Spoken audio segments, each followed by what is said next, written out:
Welcome to another episode of the Fascia Masters podcast. Today we're going to be talking about fertility and issues with fertility and how fascia decompression can definitely improve or benefit this issue. And like always, let's just jump right into it. So Deanna, how do you really see, from your understanding of the body and fascia, why there are issues with fertility, with getting pregnant and the whole shebang?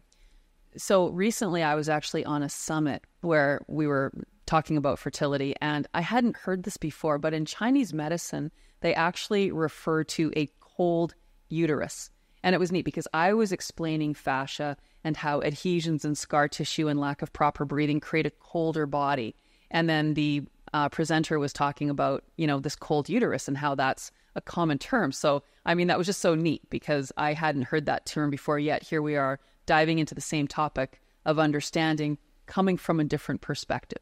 So like every cell in the body, if we don't have the energy, the support through the blood flow to feed the cells, as well as to clean the waste and the carbon dioxide away from the cells, then they're going to be riddled with scar tissue and congestion, toxins eventually. And if we think about where the organs of reproduction are, they're at the base. We sit so much. So literally, if you think of when we're breathing properly and we've got correct alignment in the rib cage, we don't have a lot of pressure in the base. However, as soon as we lose that breath and we start collapsing, we're putting a tremendous amount of pressure and density into this core space, which is going to impact the flow. As well, if we look at how we are when we're standing, if our feet are right underneath our hips, basically, maybe an inch or two apart from each other, knees slightly bent, hips are in correct alignment, and then there's optimal space inside the pelvis. Whereas we start to fall out of that alignment, we always look at a body and we can identify what leg is the driver, or like the flat tire. Think of driving a car with a flat tire. Everything gets kind of pulled over to that side, and then damage occurs. So in a body, we've got one side that's the pulling away, and then the other side will anchor. And then if you translate what those feet are doing, because of course they're connected to the knees, which of course are connected to the hips. They directly influence the hip. Yeah, so that alignment, they're going to end up creating tension and squeezing inside the pelvis. So now we have like two things happening. We've got that happening in the pelvis from the feet. That also is going to pull the rib cage forward and down because of that alignment, creating even more pressure. So now basically we're just this core space of ours. It's chaos. And there's adhesions and inflammation and toxins riddled throughout. And then we attract parasites. So when we think of these organs of reproduction that we're trying to create new life, this is going to be problematic for people that aren't aware of what's going on. And I think we're seeing a lot more challenges and problems today because posture in general is a lot worse than years ago. I remember my dad, your grandpa, he used to love old movies, and I would always walk into the family room and he'd have an old movie on. And it didn't matter what size the person was. They all had this beautiful V shape to their body. Their shoulders were definitely wider than their waist, where this isn't what we're seeing anymore because of how we use our bodies all the time. You see people's shoulders are hiked up and their shoulders are narrower often than their waist. Yeah. And that's not what we want, because that in turn is going to create a lack of flow. It's going to create a challenge for us how we breathe. So people can reverse that and correct their posture with fascia decompression, understanding just how to bring the body into correct alignment, sure, some corrective exercises, and you can completely change your appearance by not losing, to make it simple terms, body fat or anything. Just by restructuring your composition. Yeah. And that's a really cool thing. So we're not saying like, oh, you have to lose weight. We're just saying, put the space back where it should be and then own that new alignment. I've shared before a picture of my back when I'm standing properly compared to when I let my body fall out, and I look 20 pounds bigger or more from the back view, because now that hourglass version of my body, it's ballooned. Yeah. And it's amazing that compression and ballooning, how much different you can look if you're looking at it from the perspective of how much does that person weigh? Yeah. So I'm the same person and I can do it in a moment. And I literally look 20, 30 pounds bigger from that back side. Totally. So I really like how you kind of explained this visual of there's two forces acting on the core. Yeah. And again, that's the legs and feet that are kind of like that initial foundational cause, but then there's a collapse within the rib cage, which is adding all of this weight on top of the abdominal organs. Yeah. So now with these two forces going on and this compression adding up, when we simplify everything to it all comes down to flow. It's as simple as that. It all comes down to flow. Sure, like that's like the main idea around it. When you understand that, you realize that, okay, well, let's open up flow to the body. It's not complicated. How do you do that? Well, decompress these areas. We were talking before, like don't wear really tight clothing, especially if you are trying to get pregnant or whatever the case is. So decompressing would be kind of number one, activating that breath, and then start to look at your posture. How are you standing? Start watching some of our videos on how to stand correctly, because that's going to make a major change quite quickly too. And it's interesting. Last night for the first time, I actually explained it this way, and it was so helpful in the moment, because wherever we are in our body at this very moment in time, it was an accumulation that was continual. Like we don't feel gravity's presence, right? Like suddenly you get old enough and you're like, oh, gravity's beating me down. I've got my face is hanging or my breasts are hanging or whatever, right? But you don't feel it moment to moment. So I was sharing, if you put on a belt and tied it too tight, you put on shoes that were too tight, gloves that were too tight, and a hat that's too tight. And in that moment, you're going to be very uncomfortable. If you left those on for a week, what's that going to do? A month, years, decades. That's really what our fascia is doing, but we adapt. So we don't even just get used to it. Yeah. But I mean, just think right now, if you're sitting here and your shoe is too tight, like you're uncomfortable right away. It's not like, oh, this is too tight, I'm just going to leave it there. You're going to undo it so it's not too tight. Or you go out for dinner and you have to loosen your belt, because if you don't and you've eaten too much, suddenly you're extremely uncomfortable. You're having to breathe differently. Yeah. So that's it, right? Like the tension in the fascia, it does that at the extremities first, because that's where we're the most frozen. So, and then that will impact everything up the chain. That compression and ballooning that will happen. So and when we're talking about fertility, of course, we're talking men and women. It's all the same thing. I mean, the simple idea of having an erection, that's all about blood flow. If you don't have proper blood flow, you won't have the same erection as when you're when you're young. Younger. Yeah. Compared to as you get older, because that compression adds up over time. And similarly for women. I mean, it's all the same thing. Now, it's different for men because you might not be able to function as a man without an erection, but women, we can still use lubrication, because that's the version of us, becoming excited to that point where our body's functioning properly to create that lubrication. And then as women get older, suddenly now you're having to use a lubricant, because you don't have that same thing. So whether man or woman, we can see how aging impacts our ability to actually have the mechanical operation to create a child. But so let's say you still can, what's going on inside? So for women, we've got these fallopian tubes where the eggs come down. Often there's scar tissue in the way, not allowing the eggs to drop. Endometriosis. Like, I love talking about this because there's always... What is, and I should probably know this, what is the definition of endometriosis? So it's basically when...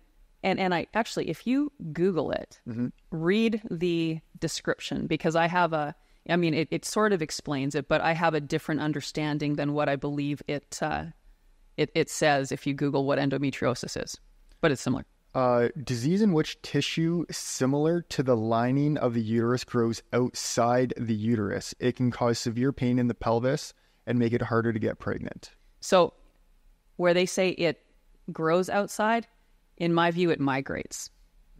So with all things, why would suddenly it grow outside? It makes sense that it migrates. Right. As we compress and then we start having these cells pulled away from where they are supposed to be, it migrates and then it ends up where it's not supposed to be. And the way I see this, every single month, the woman has a cycle. We have a period to release the lining of the uterus if we did not get pregnant, preparing for the next month, if that's the case, if we're going to get pregnant.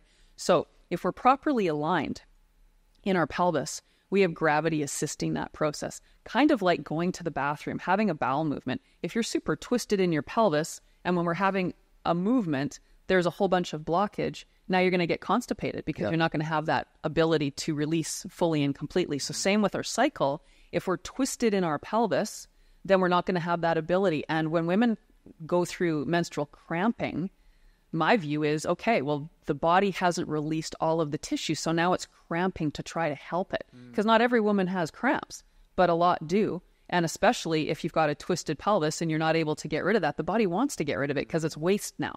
It shouldn't be there after this month.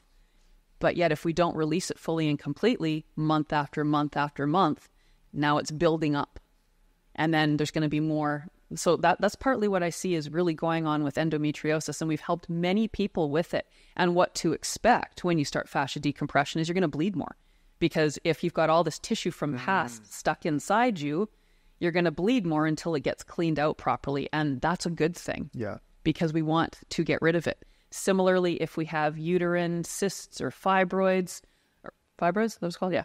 So same idea. It's this accumulation of debris and toxins that end up becoming part of what's going on inside, and they grow because as we continue to compress, we continue to balloon. And if you're trapping stuff, that's getting to be part of that. So we've had lots of people have cysts or fibroids that do this work, and then they go back and they're gone without having a surgical intervention. Yeah, I've seen a lot of those testimonials. And again, it's going to come out. So likely you're going to experience more bleeding as a result. Right. But that's the cool part, right? Totally. Well, even little off topic, but very similar, period cramps. So many people have noticed a massive difference, like even just 3 to 5 minutes in the belly position. Yeah. So, okay, I think you did kind of explain this, but explain briefly why is there such thing as the cramps? Like what is actually going on to cause that pain and the cramping? So your body's intelligent. It knows what's supposed to happen. So if what's supposed to happen isn't happening, it's going to attempt to assist it. If you get a cramp in your foot or your calf, that's because your muscle is going into a cramp, because that in itself is going to pull blood flow in to help create more feeding of the cells that are in there. So again, if we're not allowing that tissue to be eliminated each month, the body's saying, well, hey, I'm going to assist it. I'm going to push it out with a cramp. And so the stronger the cramp, the more the need for it to cramp. If, again, we're perfectly aligned and everything is just flowing as it should be, there's no need for the body to go into a cramp to have to do that. So when we're blocking, when we're in our cycle, and I mean, in yoga, it was interesting because when I was taking my yoga teacher training, they always said certain positions not to do if you're menstruating. And fair enough. But with blocking, I'm past that now, but I loved blocking when I was, because it helped. It helps. There's a greater ease of the, tissue to leave the body when you're putting energy into that space. Right. So as long as it feels right for you, as your breath allows, I'm all for that. If it doesn't feel like it's something you want to do, that's totally fine. And then you can approach lying on your back, just placing the block or a rolled up towel on the lower abdomen, adding pressure, and then making sure the breath is coming from there so that you can assist adding energy into that space and help that process. And then heat. I mean, basically what we're doing is we're creating energy. So heat does that as well. So using hot packs on your abdomen when you're cramping is also a really nice way to address that. Yeah, absolutely. Yeah, I've heard that benefits a lot as well. I think that's a great combo. Yeah. Even starting with like a heat pack or something and then do the belly position after, that would be a really good complement to each other. So what about from the male's perspective now? So obviously, okay, you need to be able to get an erection to perform. Sperm motility. Pardon me? Sperm motility. You want to have healthy sperm that are strong. Totally. Yeah. So step one is making sure that you can perform. And again, I think there's a ton of people that have reached out with testimonials. I'm sure there's a lot more that have experienced the benefit that aren't reaching out, but... And funny enough, this was the first time, and this would be probably 20 years ago, because I was very new into how I was treating bodies. So I learned a long time ago, if I want to treat somebody's back, if I don't address their hip flexors and pelvis, the compression in the front here is going to keep pulling forward and causing issues in the back. Yeah. So when I was only working on patients long before block therapy, I would always address the hip flexors on people. And it was this one man, first time I learned this, he reached out after a treatment and he was saying, sorry if this is too much information, but like my wife is so happy because tonight I couldn't believe the difference kind of thing, because we opened up that space. Yeah. So that showed that there was that much more blood flow to that area as a result of the work in that space. So blood flow is everything. I mean, we've also heard, if you're trying to get pregnant or not to wear tight briefs, right? Yeah. Because again, that pressure, that compression. Now fascia will do that too if we don't keep the space. Mm-hmm. So whether you're putting something on external to the body, creating the pressure, or whether it's the adhesions in that area blocking that flow, either way, the sperm might be created, but the motility might be weak, or they might be weak in themselves and not be able to go the full distance of creating a new human. Yeah. And to increase either I'm going to be very honest, not well versed in this language of improving, is it sperm count or the strength of it or however that works. But I can just see how there's such a simple way of looking at it, just from the aspect of decompressing and improving flow. And sure, if you need to increase your testosterone, there's many other natural ways to do that. And we're not going to get into a whole conversation about that. But I think just to keep it really simple and to the point, it's start releasing, improve flow. Everything starts to change. And you probably will increase your natural testosterone by just improving flow. And where's testosterone produced? In the testes. So if you're tangled in your low belly and your hip flexors, your adductors, and you're getting limited flow there, well, then that's going to also contribute to lower test levels. I've also had a number of men that I've worked with who have had extreme pain in one of their testes. And you can see when I've looked at these, and it was always the same thing. Here's their flat tire causing their pelvis to get twisted and pulled. And then, fascia, it's like women, or when we're talking about hair patterns, for women, as they get older, often their pubic hair starts growing down their legs. So if you think why is that happening? Kind of like, why do we start losing hair on our head? It's the hair follicles are migrating over time as the fascia is migrating. So it's gravity essentially is pulling it down. Pulling the follicles down, causing the hairs to grow down on the inside of your thighs. So keeping all cells where they're supposed to be keeps us as young as we possibly can be. It's when cells start to pull away from where they're supposed to be, which is what aging is, because that's what gravity does. Then we start to see these changes in what's happening to our body with time. But then we can also change that direction and go backward. So regarding the motility of a sperm, for example, think of, we had a conversation not that long ago about telomeres. Yeah. When a telomere is in its perfect length, it's because the cell has its optimal space. If you start crushing that cell, there's less space for that telomere to have its length. But we can also put the space back to allow that telomere to increase in length. And I believe it was Gary Brecka. Mm-hmm. And now I tried looking for his video because I couldn't find it. But I had watched one of his videos, and I believe he said that every 7 weeks, the entire body is basically new. Oh, yeah. Yeah. I've heard...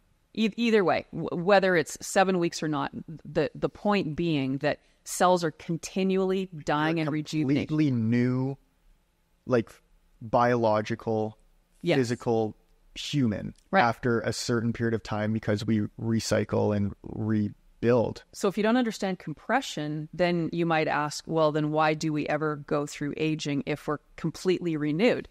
Because in this moment, at this age, I have this much space. Add 2 months, I might have collapsed a little more. Those cells now are renewed from that space. Then months go by, years go by. Each time I'm renewing, it's from that decrease in space. So then things change. However, same thing happens if we start putting the space back. If we put the space back, each time there's a renewal, now there's a renewal with that new space. And then we can start going. Telomeres lengthen?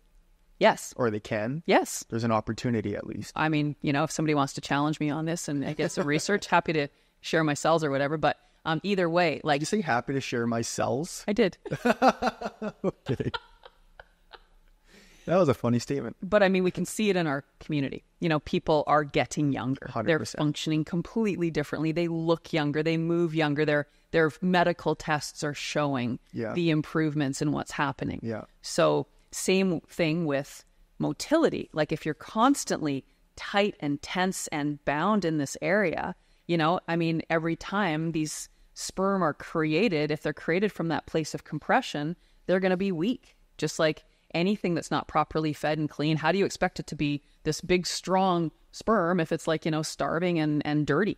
Yeah. Like anything, right? Yeah. So, yeah, I totally, I think there's a lot to this conversation that can all complement what we're talking about. But I think still step one is you got to do this. You got to do it. Because it doesn't matter if you are doing other external things, changing your diet, going to the gym, all of these things. Sometimes going to the gym can actually be counterproductive because you're adding more compression and you're actually strengthening your body literally further out of alignment. So there's kind of like, there's a yin and a yang to fitness, I would say. Yeah. And you got to find the balance really with it. There really is to everything though, right? Yeah. I mean, you can do anything in a positive or a negative way. Right. Absolutely. Yeah. So that's just why I'm kind of just prefacing that for any type of activity or workouts. But yeah, sure. Nutrition, I've heard sunlight, all that. But the thing is, if you're still compressed and blocked, how are those new nutrients going to get to those cells to be revitalized? Similarly, how can we effectively remove the waste within the cells if you're so compressed? So open up the channels, start activating the proper breath. Oxygen's number one, and then go from there. But that's a really great, simple first step. And it has to be, because you can do all of the other things. And if you have a cold uterus, medication isn't going to make it warm. We are responsible for our tissue temperature through our breath. And we're the only ones that can do that. There's nothing external that we can put in our mouth to increase our body's flow. I mean, some people may argue that as well, because I'm sure there's certain things that can improve circulation, but to the point where we're getting through those adhesions that have been created and that are stuck to bone, blocking flow, stuff you put in your mouth isn't going to do that. Yeah. That comes down to our intention, how we use our body, how we move, all of those things. Now, of course, there's a million other things you can add to support that. Yeah. But there's also a whole bunch of things that you can do that won't be enough if you don't change this dynamic. And two, I mean, for so many women, they've had C-sections, so now that's adding more. Like here's a whole huge, barricade that we can help with, because we can melt through that. We can create that space. We can bring that integration of those lower abdominal muscles back into play through that fascia decompression. We have a number of people that are thrilled with the changes, because again, as soon as you have a scar in your lower abdomen, now you lose that integration. So now you get the belly. And I mean, especially if you didn't have it before, you certainly don't want it after. Yeah. But to be able to go back in there and to regain that connection to those muscles through this work is really exciting, especially for those that, have lost it. And then for those that have had those surgeries, how gravity over time continues to accumulate more collagen to the scar, and how it twists and grips and twists the pelvis and creates so much pain. So not only is it about being able to have sex, is it painful? Because if we've got all these challenges twisting our body, and here's this tunnel for this thing to happen, if it's twisted, just like the aorta when it's twisted, now we don't have that tube that is optimal for proper movement and flow. So, I mean, you want it to be a fun experience, right? You don't want it to be a bad experience. Otherwise, that's no fun. Yeah. But so it should be an enjoyable time of connection, resulting in a new life form, if that's what you want. Yet so many people are struggling. And I know many marriages, in fact, that have even ended because they couldn't have a child. And that was their goal, right? They wanted to raise a family. That's really sad. And again, what's happening, as I see it, is the posture of the people in the age group wanting to now is so different than before, that we're going to see more and more people struggling. I wonder if there's any stats from, let's say, 30 years ago what the infertility percentage was. I'm sure there is to now, because I'm sure there's quite a bit or quite a big of a change. Well, we know that miscarriages are dramatically up compared to past for a number of reasons, but I think these are easy stats you can look at, because definitely there's more problems now. Yeah. So is there anything else that you would like to share on this topic? Just that we've had lots of people also be able to conceive where they were struggling before. Wow. I've worked with lots of people, lots of women specifically. That's crazy. Yeah. That can like literally be a life-changing experience Yeah. in a positive direction for people. Absolutely. I mean, if that's been your goal, to be a mother or a father or have a family, and you can't, then I mean, you're raised to think that this is the step that you do. And not everybody wants to, but if you do want to and you can't, yes, there's other things that you can do, whether adopting or whatever. But I mean, I never wanted to have my own children, but I can imagine if I did and I wasn't able to, how that would have impacted my life. And again, I know many that are in that situation. So to be able to have another thing to do that will bring that hope back in, because this is truly a huge missing link for people struggling, is to understand the tissue temperature, how to engage those cells, how to bring those mitochondria into play by feeding them oxygen and sparking them back to life so that you can actually create life in this space. That's huge. And also for people to realize, like, this isn't necessarily going to be an overnight success. No. Everything takes time. Just think, like, as you mentioned earlier, we don't feel gravity, but it's impacting us every day. And we have a collapse somewhere, it's going to just almost accumulate more of that gravity in a magnetic way and just add to the compression. So if your goal is to release these areas in the belly and the pelvis and the legs and the extremities, it's essentially majority of the body, then it takes time. And you have to give everything a chance, but be consistent with it. You're not going to get a six-pack by going to the gym once or once every month, right? Okay, sure, you could argue that. There's other ways to get a bad example, but like to build muscle, to do anything, to rid a disease or an issue, like it takes time. Yeah. Point being is, if you're wanting to take this serious, which I think people absolutely are listening and here to do, you got to do this on a daily basis. You need to decompress the belly, focus on breathing. How should a diaphragmatic breath even look like? How does it work? How does it feel? How can you improve and strengthen your breath? And then different areas to decompress. And then review your body. Like, take initiative of how you are holding yourself in space. Look in front of the mirror. What's going on with your feet? Probably start there. Okay, this one's twisted out. Okay, let's work on bringing that into more of a symmetrical alignment. And we talk a lot about the posture and everything on our YouTube, so you can check out those videos. But see where you're falling out of place. And we even talked about this in another podcast, but assess even what you're doing throughout the day, because if posture is impacting compression and compression to these organs and to these glands, then we need to obviously correct it. It's pretty simple. So if you're spending 2 hours in a car a day, how are you seated in a car? Okay, well, try not to lean to the right side all the time or to the left side. Correct yourself. If you're laying on the couch, always on your left side, well, maybe lay on your right side a little bit more, or at least try to be a little bit more upright. Like, start making these changes. If you sleep on your side or your front, maybe try sleeping on your back and switching things up. The point is to assess your life, because we're all unique. If you're playing a certain sport that's asymmetrical, okay, maybe try bringing balance and practicing rotations in the other direction.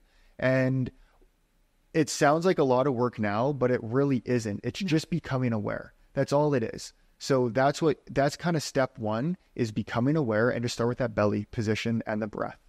And there's another thing that we can do, and I believe we can probably grab a picture from our Fascia Partner Release Program, because this would be part of Fascia Release Program. Yeah, this would be a wonderful thing. And again, like, now it takes two to conceive, right? So you've got a partner in your life. So one of the things that you can do, which would be so helpful, and, you know, I don't necessarily teach therapists to do this on strangers, but to do on your partner makes total sense. It's a great idea. Where you're straddling each other. So if you're lying on your back, your partner, and I'm straddling your pelvis, the weight of my pelvis on your pelvis, the surface area creates heat, the weight of my body creates that melting, and it's really, really effective. So you can do it for 5, 10, 15 minutes. You can be watching a TV show together for half of it where, you know, woman sits on the guy sits on the woman, and then either way, you're both helping each other in a really connecting kind of way.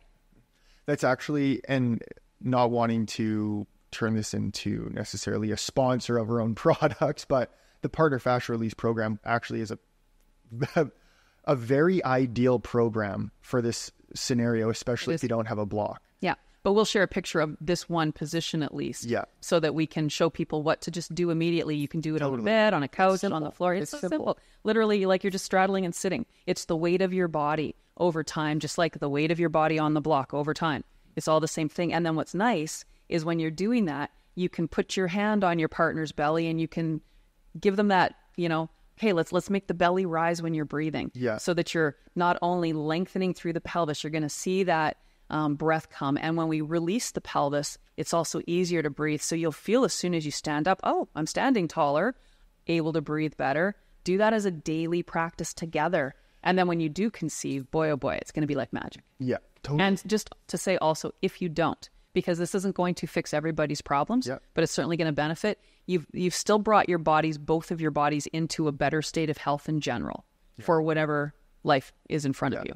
And I think doing that position, and even really any of the Partner Fascia Release positions that we show in that program, we'll throw some of those photos up here, but communication between your partner will have to be there, and it will improve probably, because hey, if I'm sitting on my girlfriend, like it could be painful. I'm a lot bigger, right? So it's like, okay, too much pressure. Okay, ease off, do this. And do you know what's so great and so simple about this? Fascia decompression is ridiculously easy to do. Yeah. It's almost too easy to be true. And there's only 2 rules of block therapy or fascia decompression that we teach. As long as you're breathing, you're feeding and healing your cells and your tissue. Yeah. And that's also going to come in with communication. So if it's too painful and you can't breathe in that controlled, strong, diaphragmatic way, ease off a bit, reconnect at a less intensity, and reconnect to the diaphragm. And number 2, spend a minimum of 3 minutes there. Yeah. Like, it's not hard. It's literally make sure you're breathing and spend a minimum of 3 minutes there. Don't stay on the surface and rock super fast. Connect and get deep. The point of fascia decompression is to stay isometrically in a spot, at least to start, in a very simplistic form, and breathe. And that heat and pressure is going to start to create some of this melting of the fascia and releases with the adhesions built up in the fascia. And then the flow will start to improve. And you'll feel it. Like, you'll know when you're actually doing this and when change is happening. And the thing too, when we're thinking about, like, let's say the guy is 200 pounds and the woman is 120 pounds, the surface area with that weight doesn't translate to a lot of pounds per square inch. So when you've got, you know, your glutes, your thighs straddling a whole pelvis, it's not a lot of weight in one area. It's distributed, so it becomes quite a lot less. So very, very rarely would that even be a thing, unless you've got some back pain, but that's going to help your back pain too. I think the best way to do it, just for control, is if you actually have a bench, like a bench at your table or something, then you can have your feet on the floor and you've got the control to straddle and sit, as opposed to having your knees bent and under you, because if you have limited range of motion in your knees, that might not be as accessible. I thought you were initially talking about lying down on the floor. Well, the person is lying down.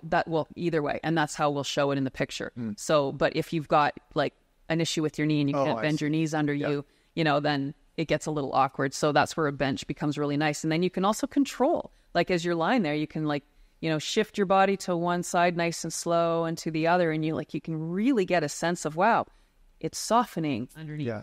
And it's okay for it to be uncomfortable. Like, you will feel sensations of discomfort, maybe some sensations of pain. It's funny whenever I communicate, like actually doing positions, like block therapy positions with people. I'm like, they're like, I don't know if I'm doing it right. I'm like, well, what are you feeling? Like, do you feel any pain? They're like, well, I don't feel pain. And because their association to pain is like, okay, I'm like in trouble. Yeah. Where it's like, okay, maybe it's just discomfort, or it's almost feels good in a way. So yeah, it's not necessarily pain, but it's a sensation that you need to find, which can be associated in the same realm or category as pain, if we want to expand that. And I think that's it's more about like using the breath as your guide, because if you are going into that area of too much pain, totally, then, then your body's letting you know, no, we don't want this. And the more you do it, the more you are able to get deeper with it, because you befriend the pain. You're not scared of the pain as much. You're like, oh, this is just this sensation. Oh, okay, this is and that was a big realization I had a few years into doing block. I'm like, I wonder if just getting more used to the pain. Like, pain doesn't necessarily go away. Like, we're always going to have pain stored in our body to some degree and to some extent. But I'm like, maybe what's the word I'm looking for? Not resistance to pain. I know what you mean. It's not coming to me though. Yeah. But maybe, like, point is, I can deal with pain a lot better. I understand it, so I can just get a lot deeper. Whereas if that was my first block therapy class, I would be like, okay, this is terrifying. But then you realize, I know. That's the pain fear cycle. Yeah. The fear is the problem, not the pain. Totally. And I mean, even like, if you've ever been really... You can only get over the fear by approaching the fear head on. Yeah. Or the pain. The pain yeah. And the fear. Right. Both it's all cycled together. Yeah. But that's the thing, like when we do it over and over and over again and we realize that we're safe doing it, it's a no-brainer. But we do acclimatize as well. I'm really interested for any listeners, anyone in our community who's either doing block therapy, some sort of fascia decompression, doing these positions that we're talking about, to let us know if they're noticing an improvement or a change by just doing even some of these positions that we shared in this episode, because that's really cool to hear. Like, we want to hear the feedback. Yeah. And you can even do that in our block therapy community group in Facebook, commenting on this YouTube video. If you're watching this on YouTube, you could be listening to this on other platforms. But I'd like to share one more thing, because if you are struggling and say you have a cold uterus, your toes are going to be very much involved. So another thing you can do just now is put pressure between the toes, 3 minutes between each toe, to the point that you feel pain, and it does not take much. That repatterns what's going on in the feet, which will then help to create energy in the limbs, which will change what's going on in the pelvis. So again, everything is connected, but I always want to give people some immediate things that you can do. And then if you start to feel like, wow, these things are actually changing, then you can trust that fascia decompression is actually benefiting you, and maybe you want to take further steps into understanding how to support yourself more with that. Yeah, absolutely. It's amazing. Like, any issue in the body, you can't necessarily pinpoint target it. There's always a cause to it. And when you just really grasp and understand the idea of the connective tissue, primarily the fascia, and how it really wraps around and tangles around everything, that there are, because we probably sound repetitive or redundant by saying work the feet, work the foundation, work the legs to fix all these issues. But it's like, that's, you've been doing this for how long? 24 years. So, and I've been doing this for about 10. It's just what's proven. It's just what we're seeing. Even if you have migraines, even if you have tension in your neck, shoulder pain, sure, working in those areas can be extremely beneficial, but there still is always a base underlining cause to it all. And that is, for vast majority of the time, in the legs and the feet. Well, and what's super exciting is right now we're going through our fascia alignment training for our teachers. And so we've already gone through the first month's protocol. So we had 6 people, and we dissected their alignment. And in relation to their issues. And then I gave them a prescription, and then we just had our follow-up. And so whenever we're starting, we're always going to be very heavy foundation based. So one of the teachers, we didn't even touch anything above the rib cage. And oh my gosh, unbelievable. The changes in her face, the whole structure of her face changed. Her eyes changed. Her nostril shape changed. Her shoulders changed. Like, it was just wild to see. And over the course of how long? 4 weeks. 4 weeks was it. And that's the cool stuff. When you can actually see structural changes at a distance from where you're working, shows you the connections. Yeah. So then conversely to that, you know, what are the feet and the calves doing and the hands and the forearms doing to how your face ages?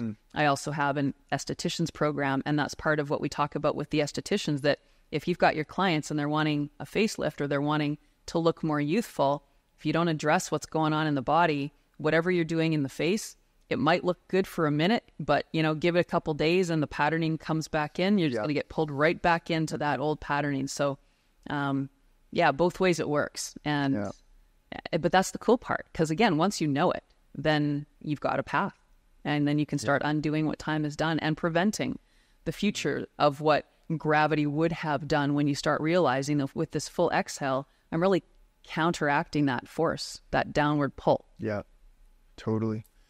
Wow. Well, very cool. Anything else to share? No, I think that I would really love it if people can give that position a try. Yeah. Because again, as you mentioned, it creates a level of communication. It creates a deeper level of intimacy. Big time. If you're helping your partner move out of pain and then eventually, you know, conceive a child with whatever it is that you're doing, I mean, that's one of the most beautiful things in the world. Yeah. Seriously. Yeah. So, wow. Yeah.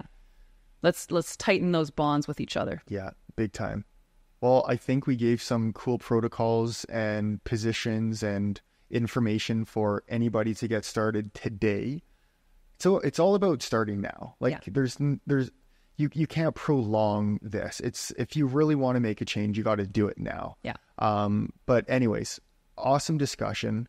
And if you're new to us, very happy that you're here and to be able to listen to us communicate on a lot of different subjects. And if you have any requests for future podcast episodes, let us know in the comments below, or email us or through our support line. But other than that, great place to get started. If you want to get started, just fascia decompression at no cost, YouTube channel is always the place to go. We have our sampler program, $9 for 9 videos. It's an awesome starting point to see if this is for you. And that is everything. That wraps up this episode. So thank you so much for joining us and tuning in. We'll see you in next week's episode. Bye, everyone.